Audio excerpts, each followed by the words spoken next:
राम राम। मैं हूं आपके साथ अपूर्वा सिंह और आप देख रहे हैं इंडिया न्यूज हरियाणा। और अब वक्त हो चला है हरियाणा डायरी का।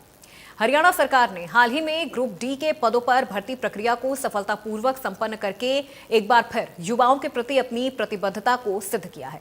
इस भर्ती प्रक्रिया में पारदर्शिता, निष्पक्षता और मेरिट आधारित चयन को प्राथमिकता दी गई है, जिसने न सिर्फ युवाओं को रोजगार के अवसर प्रदान किए बल्कि सामाजिक समावेशिता को भी बढ़ावा दिया है। इस पर डी ग्रुप में भर्ती हुए युवाओं ने हरियाणा सरकार और मुख्यमंत्री नायब सिंह सैनी की सराहना की और कहा कि सरकार की अच्छी सोच में ये प्रक्रिया निष्पक्ष और समयबद्ध तरीके से पूरी हुई है। आइए आपको दिखाते हैं ये खास रिपोर्ट। नौकरी पाना हर युवा का सपना होता है और युवाओं के इन सपनों को हरियाणा सरकार बखूबी साकार कर रही है। सीएम नायब सिंह सैनी लगातार इस बात पर जोर दे रहे हैं कि उनकी सरकार प्राथमिकता के साथ पारदर्शिता और निष्पक्षता से युवाओं को नौकरी दे। साथ ही सीएम सैनी प्रदेश के युवाओं से किया वादा निभा रहे हैं। परीक्षाओं के परिणाम जल्द घोषित किए जाएं। हरियाणा कर्मचारी चयन आयोग यानी कि HSSC के जरिए आयोजक भर्ती सामान्य पात्रता परीक्षा CET स्कोर के आधार पर उम्मीदवारों का चयन किया गया।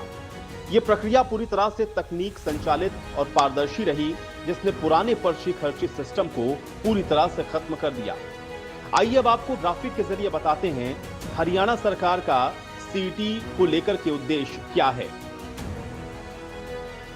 हरियाणा CET का उद्देश्य सरकारी नौकरियों के लिए भर्ती को आसान बनाना, नौकरियों में पारदर्शिता और निष्पक्षता को सुनिश्चित करना, एक सामान्य मंच देकर सभी उम्मीदवारों को समान अवसर देना। आइए अब आपको समझाते हैं CET से युवाओं को क्या फायदा होगा। हरियाणा CET के फायदे। उम्मीदवारों को अलग अलग विभागों में भर्ती के लिए एक मंच मिलता है। भर्ती प्रक्रिया में लगने वाले वक्त और लागत कम होती है। पारदर्शिता और निष्पक्षता सुनिश्चित करता है।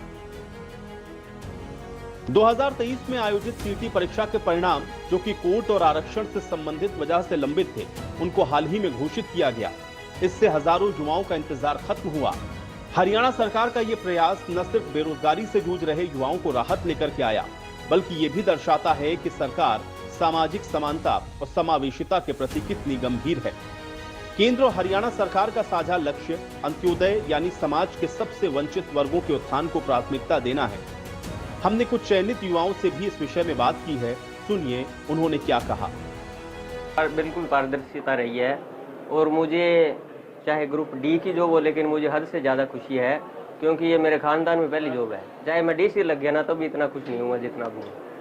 तो पारदर्शिता रही है जी, बिल्कुल कोई दिक्कत वाली बात नहीं है। पढ़ाई के बेस पर मिली है। पढ़ाई का तो ये था जी, मेरा सपना ही कोई बड़ी जॉब का था। ग्रेजुएशन के बाद मैंने तैयारी स्टार्ट कर दी थी कि ग्रेजुएशन ही चाहिए थी उसके लिए, लेकिन उसके बाद में कुछ उतार चढ़ाव आता जाता रहा। 5 नंबर का जो पहले सिस्टम था उसमें था सिलेक्शन, वो कट हो गए, लेकिन जैसे तैसे पारदर्शिता से सिलेक्शन हुआ लास्ट में। जी, अभी ये ग्रुप डी की सेकंड लिस्ट आई है। इसमें मेरा रोल नंबर आया है, नाम आया है मेरा, और इसके बाद हमारा अपॉइंटमेंट लेटर डाउनलोड हुआ। इसके बाद हमें हिसार कमिश्नरी ज्वाइन करने के लिए बोला गया कि वहाँ पे ज्वाइनिंग करवानी है। उससे पहले हमने अपना मेडिकल करवाया, उसके बाद हमने हिसार कमिश्नरी ज्वाइन की और वहाँ पे पूरा स्टाफ जो था बिल्कुल कोऑपरेटिव स्टाफ, मतलब ऐसा लगा ही नहीं कि कोई झंझट वाली स्थिति नहीं थी। बिल्कुल उन्होंने बहुत कोऑपरेशन के साथ बहुत अच्छे तरीके से जो है सभी कैंडिडेट्स का सहयोग किया और बड़े आसान तरीके से जो है ज्वाइनिंग हुई। कोई होच पोच नहीं, बिल्कुल बढ़िया तरीके से। बहुत अच्छा लगा इस बात को देख के। एक्सपीरियंस तो अच्छा ही है। अपने मतलब मेहनत से पढ़ाई की है हमने और गवर्नमेंट ने अच्छे से मतलब भर्ती करवाई है बिना खर्ची पर्ची के और अच्छे से सिलेक्ट हुए हैं अपनी मेहनत से। पारदर्शिता, सब आसपास के भी जो लगे हैं फ्रेंड सर्कल में सब अच्छे से सब बोल रहे हैं अभी हम अपनी मेहनत से लगे हैं, कोई धोखाधड़ी वाली कोई बात नहीं है ऐसी। क्या बाकी प्रोसेस ठीक है। और अभी जैसे ये प्रोसेस थोड़ा जल्दी होगा कि 2 को रिजल्ट आया है और इन्होंने ज्वाइनिंग भी दे दी है। डिपार्टमेंट अलॉट नहीं हुए हैं, वो प्रोसीजर बोल रहे हैं कि धीरे धीरे अभी कर देंगे शुरू। सर ये डी ग्रुप की भर्ती है जो लगभग 2023 के 10वें महीने में ली गई थी और इसकी एक लिस्ट पहले भी लग चुकी है, लेकिन अब ये सेकंड लिस्ट लगी है जो 1.5 साल बाद है लगभग। ज्वाइनिंग 7 दिन से चल रही है और लगभग 2 तारीख को रिजल्ट आया था और इसके बाद अभी जैसे हिसार ज्वाइनिंग होगी इसके बाद हमें यहाँ सिरसा पे भेज दिया गया और सिरसा यहाँ पे मतलब कुछ दिन रखेंगे। इसके बाद हमें तहसील में ट्रांसफ़र कर दिया जाएगा और उसके बाद जो भी काम अलॉट होंगे वो चलता रहेगा। जी इसमें तो कोई मतलब दो राय भी नहीं है कि कौन सी सरकार अच्छी है कौन सी है, तो आप सभी को भी पता है, क्योंकि अगर सरकार चाहती तो ये दूसरी लिस्ट ना निकाल के दोबारा भी एग्ज़ाम ले सकती थी।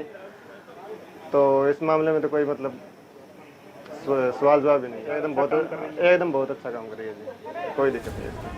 चयनित युवाओं की खुशी और आत्मविश्वास से ये साफ जाहिर होता है कि सरकार ये सुनिश्चित कर रही है कि चयन प्रक्रिया और भर्तियों में पारदर्शिता रहे। साथ ही प्रदेश के हर योग्य उम्मीदवार को अपनी मेहनत और योग्यता के आधार पर अवसर मिल रहा है और आगे भी मिलता रहेगा। सरकार के इस कदम ने नौकरी के इच्छुक युवाओं में एक विश्वास पैदा किया है और ये संदेश दिया है कि मेहनत और योग्यता का सम्मान हरियाणा में सर्वोपरि है। Bureau report, India news, Haryana.